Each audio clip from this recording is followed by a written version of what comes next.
Hey everyone, this is Annie Brock, President and CEO of the Leader Transition Institute, and we're here tonight for our January 2021 training and coaching session. This is a monthly event that we do on the fourth Tuesday of the month at 7 o'clock to talk about various issues that are of interest to transitioning service members, those who are moving from active duty to the civilian sector, their spouses, veterans, and actually some of what we talk about, maybe a lot of what we talk about, is valuable to people who are transitioning from one industry sector to another, wherever you are in the world. So if you're on with me tonight, welcome. We're on a new feed tonight, so I'm experimenting here, looking forward to finding you in the chat. If I am a little slow, give me some grace and I will catch up with you. And I look forward to answering your questions. If you'll put them in the chat, that would be great. We will leave the recording up for about 72 hours. You'll also find it on YouTube. And then you will, if you are an alumni of our Changing Focus program, you will find it on in our vault, in our alumni vault. So tonight, you'll see I'm not in my office. I'm in my daughter's office. So everything's a little bit different, platform, location. And this is a topic we haven't talked about before, but I think it's one that a lot of people deal with. And that is what happens if you need to restart your transition, or if you find that you're in the middle of your transition and don't know where to go, what to do next. And I see we have one friend on. So hi, Trish. Nice to see you.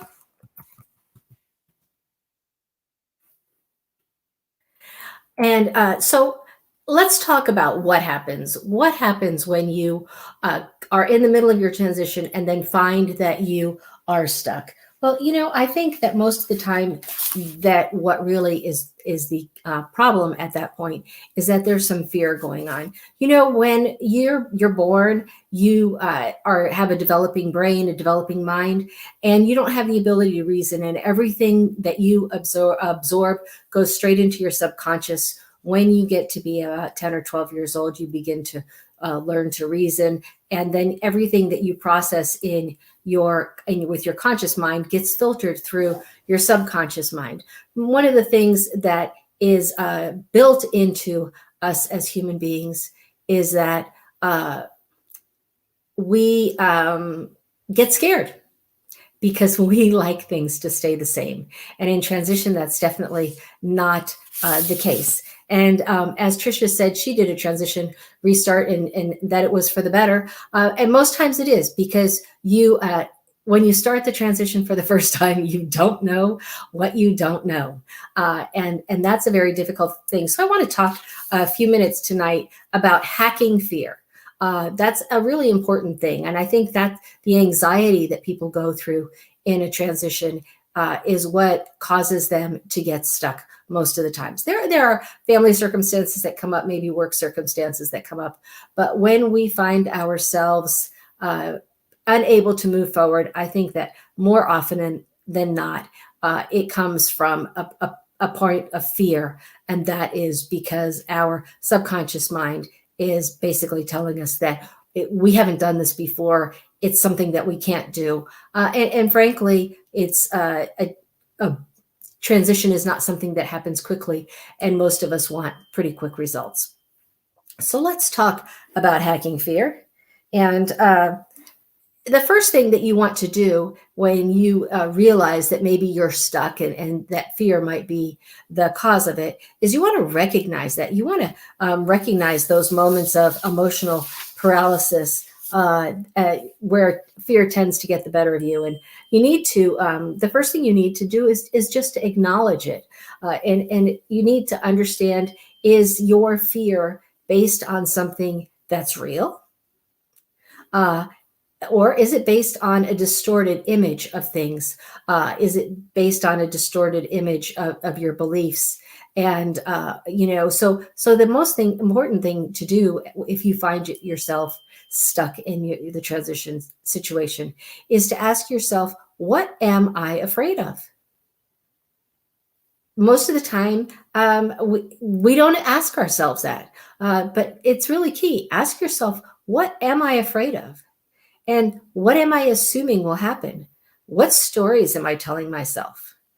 If you can ask yourself those three questions, you can start moving through this. And yes, Trish, I think it does help to write the fears down. And my area for my notes is kind of slim tonight, so I'll come back and write some answers in the chat. But yes, I think it does help to write the answers to those questions down, and that's one of the things that I think is very valuable in the transition process, to have a journal. Journal the feelings that you're going through.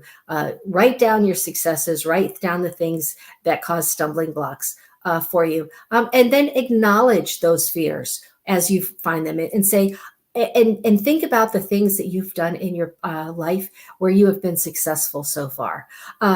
Tell yourself that you can get through this, because you know you can get through this. You're resourceful and capable. Understand about that, and take time to focus on the present. Don't worry about the future. Focus on the present. Think about what needs to be done now. And that's a really important thing, is to have a checklist. There are lots of different checklists out there. We provide the participants in Changing Focus a starter checklist in their Changing Focus workbook. There are several of them out there. And if you have a checklist, then you can know some action steps to take. That's the most important thing that you can do, is to stay in the present and think about, what is the first next step that I can do that will move me forward. So in the transition, whether you're moving from the active duty military to the civilian sector, or whether you're moving from one industry sector to another, you're generally looking for some new employment. And so I think it's really valuable to take some time and to write down your ideal job description. It's been my experience that most people don't even know what kind of a job they want. We help them develop their purpose, their individual purpose statement, and a vision, but we don't do a lot in the way of jobs, and because that's not the focus of our program. I think we're going to be doing some of that on some side sessions coming up.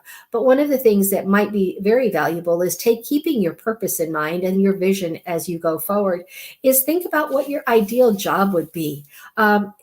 What is it that you want to move on to? What have you been doing? What did you enjoy about the jobs that you had? What is it that you want to do in the future?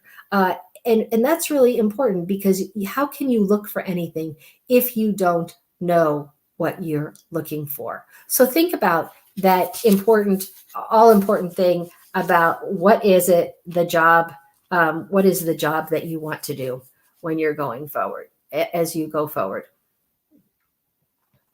And Tris, that's a great idea, defining the life you want first. And, that's what we do.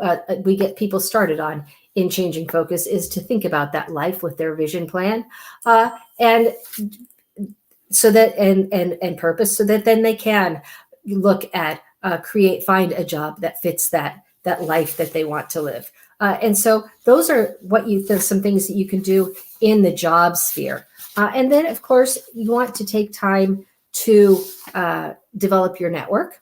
So another thing that you can do is to take time to build that network on LinkedIn. And building a network on LinkedIn is not just all about adding connections. You can have lots and lots of connections, but if you don't ever interact with those connections, then it's nothing more than just a laundry list of people. And so you want to take time to post on LinkedIn about topics that are important to you, comment on posts that you see from your perspective, and get to know the people that comment back. Interact, have a conversation. That's what LinkedIn is about. It's a place to have professional conversations. We don't have water coolers right now, particularly to be at, but we can consider LinkedIn the water cooler, and have conversations with people from around the world, talking about topics that are of interest to us, whether that's the ongoing transition process, or about topics that are involved in the work that we do.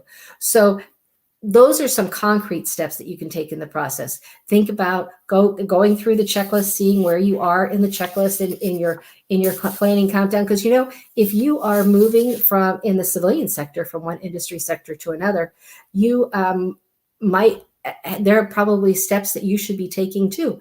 If you're going to move, you're going, or if you're considering going back to school, all kinds of various things. So the most important thing that you want to do is you want to acknowledge that fear, you want to address that fear, and then you want to focus on the present. You want to assess what you have and what you lack. And so it's really a lot of getting through this process is making lists. What am I good at? What skills do I have? What assets do I bring? What do I lack in the field that I've chosen that I want to go forward through? And so think about what experience or what experience do you have that fills a gap a perceived gap. Maybe you think you don't have experience. And when you take into account everything that you've done, perhaps you have that experience that you need. And so take time to do that. It's really a matter of taking a lot of time to do some self-evaluation and then moving forward one step at a time. That's how you get unstuck and move forward. I want to talk just for a few minutes, and then we'll go straight to Q&A. But there are some small changes that you can make in your life with a big impact, that can have a big impact when you're going through a period and you are feeling stuck. Because small changes in behavior can create big changes in your life. They're easy to implement and can even be a lot of fun. And so I'm going to go over 10 small changes, and some of them might really surprise you. So one thing that you can do is to get a new pillow. Pillows are really important to how we sleep. If you can't afford a new pillow, if you don't want to go out and buy a new pillow, we're not living in the arena where we can go out and test pillows in the store the same way. And we probably can, but we probably shouldn't in the first place. You can wash your pillow. Most pillows, did you know you can throw them in the washer? It'll fluff it all up, get it back to firmness. But it's really important to find a pillow that's comfortable and keeps your spine in alignment. That will help you sleep better. And you can go on from that to wake up 10 minutes earlier every morning. Instead of rushing, try getting up 10 minutes earlier. It might make your morning routine a little more leisurely, or you might have time to relax. Stretch. How many of you stretch in the morning? It's got lots of benefits because as we age, we tend to lose flexibility and mobility, and doing that little bit of stretching helps to warm up your body for the day. Trish asked, should we commit to small changes one at a time and wait a period before moving to the next change? I'm a big fan of making 1% changes, which is the small changes. And with these small changes, you can usually make 2 or 3 or 4 of them at a time. These are not complicated things to do, but I don't recommend making multiple changes at the same time.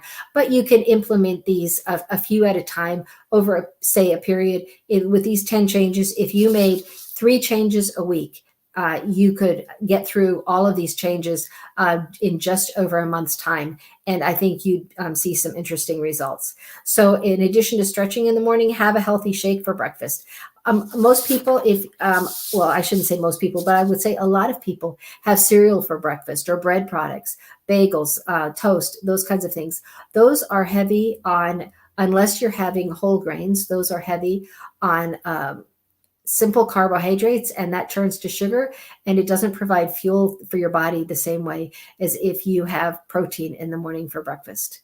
Have some green tea in the morning instead of coffee. Sometimes we do better with a little bit less caffeine than coffee provides us, and green tea is excellent in that way, and it also has some anti-inflammatory benefits. Tell someone that you love them. Do you tell the people in your family that you love them every morning? Don't skip that. If you're not doing that right now, take time to do that.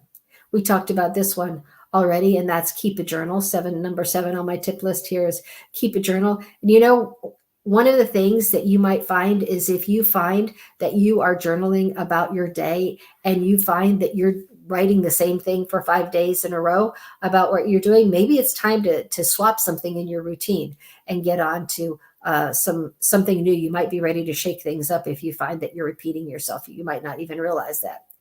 Sit and stand up straight. I have found that that makes a big difference in how I feel. It aligns my body.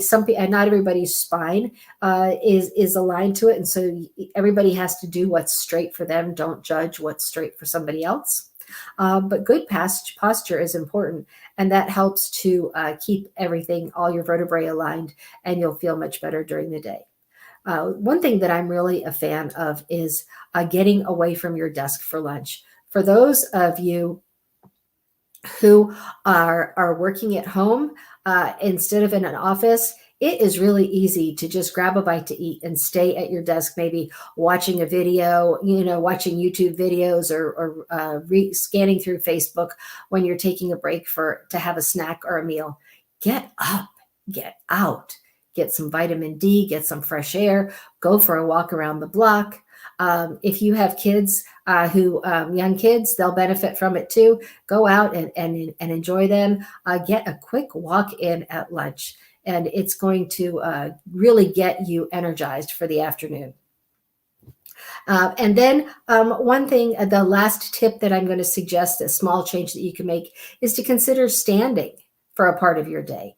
And if you don't have a standing desk, get a box, put it on your table, on your desk, or whatever surface you keep your laptop on, and use that sometimes. But really, if you'll take some time to stand during the day as opposed to spending your whole day sitting, you'll find it very valuable. If you are wearing an Apple Watch or some other kind of device that can remind you to move, don't dismiss those warnings you get. I wear an Apple Watch, and I'm prone sometimes to dismiss my suggestions that it's time to get up or to breathe. Use those. Those will be really beneficial to you. So those are 10 simple changes that can just kind of liven up your life and add some difference to what you're doing that I think you might find very beneficial, particularly as we go through these coming winter months. It's really important. Acknowledge that anxiety, that fear that's stopping you. Figure out, is it real? Is it perceived? Take the time to journal about it. Go back and look at those journal entries every once in a while. See how far you've come. Applaud yourself for that. Always look at, what is the one next step that I can do? Look in all of the areas, whether it's putting your resume together, building your LinkedIn network, preparing your household to move, looking at the different companies that you are considering. There are myriad, there are probably 10 or 12 different areas that you need to work on as you go through a transition from active duty to the civilian sector. You can, every time that you get stuck, think about what is the next thing that you can do that will move you forward. Keep yourself a checklist. Use that. If you don't have a checklist, it's time to get on a search engine or email me at admin@leadertransitioninstitute.org. I'll send you our checklist because it will help to keep you moving forward. That is the key. It is very easy to be stuck, but move forward one step at a time, ever positive, ever forward, and you can't go wrong. So let's go to questions. I will go back and try and answer these. Yes, write your fears down. I'm trying to type here quickly. And make no more than three small changes at a time over a week, then go on to the next three. So does anybody have any questions? I'm happy to take some time to answer them. I'll give it just a second here. Go ahead and put your questions in the chat if you have them.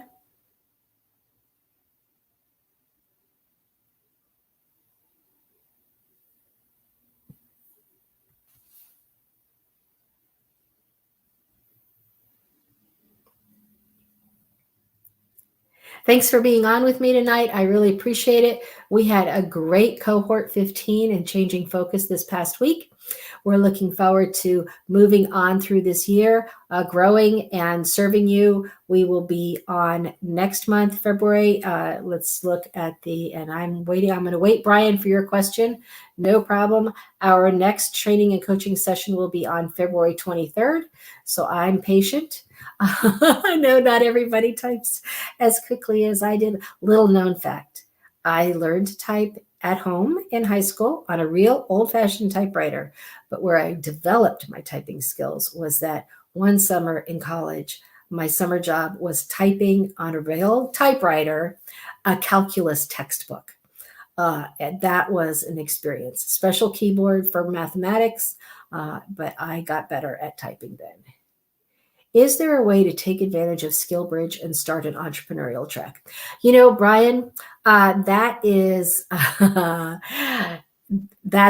it would be a really good thing. No, as I understand it, and I am not an expert in SkillBridge, but I have looked into it a bit because we want to be able to offer a SkillBridge internship through the Leader Transition Institute. There is not an entrepreneurial track in SkillBridge. That doesn't mean that you couldn't work for an organization, doing an internship there and learning about entrepreneurship while you're there. And so that, I think, is an opportunity. But SkillBridge is designed that you would, the SkillBridge internships are designed that you would hopefully actually get a job in the company that you do your SkillBridge internship with. It's designed to be a conduit to employment, not a conduit to building your own business. So maybe we should talk because I think that would be one of the benefits for people to come do SkillBridge internships with LTI is that we can give you some exposure to entrepreneurship.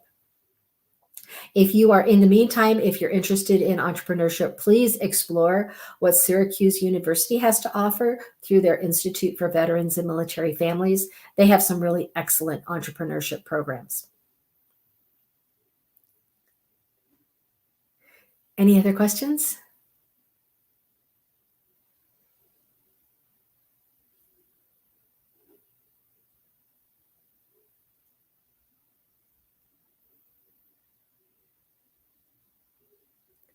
Well, thanks so much for being on with me tonight.